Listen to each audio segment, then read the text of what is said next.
সব রকম সাধনা শেষ হলে ঠাকুর রামকৃষ্ণ একদিন নিজের বিবাহিত পত্নী সারদা দেবীকে জগন্মাতা জ্ঞানে পুজো করলেন।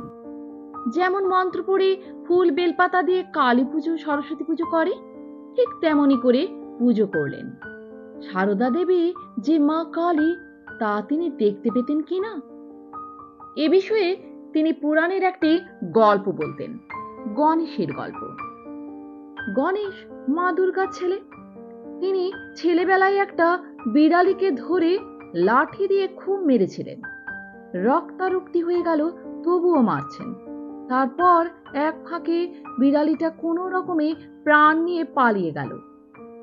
কিছুক্ষণ পরে মায়ের কাছে এসে গণেশ দেখলেন মায়ের সারা গায়ে প্রহারের দাগ। কে মেরেছে? মা দুর্গা বললেন, বাবা, তুমিই মেরেছ। গণেশ শুনে হতভম্ব। সে কি কথা? এ কখনো হতে পারে? আর হলেও তা মনে থাকবে তো?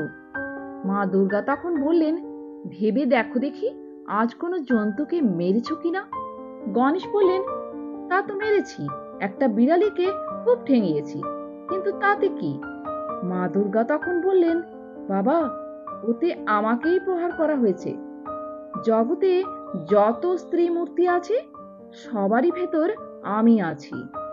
গণেশ মায়ের কথা শুনলেন আর বুঝলেন যে সব স্ত্রীলোকই তার মা। সেই জন্য বড় হয়ে বিয়েই করলেন। আর শ্রী রামকৃষ্ণদেব সব স্ত্রীলোকের ভিতর মা কালীকে দেখতে পেতেন। তাই সারদা দেবীকে বিয়ে করলেও মা ছাড়া অন্য কিছু ভাবেননি কখনো। তো বন্ধুরা, আমার ভিডিওগুলি ভালো লেগে থাকলে আমার চ্যানেলটিকে সাবস্ক্রাইব করে পাশে থাকবেন। ধন্যবাদ।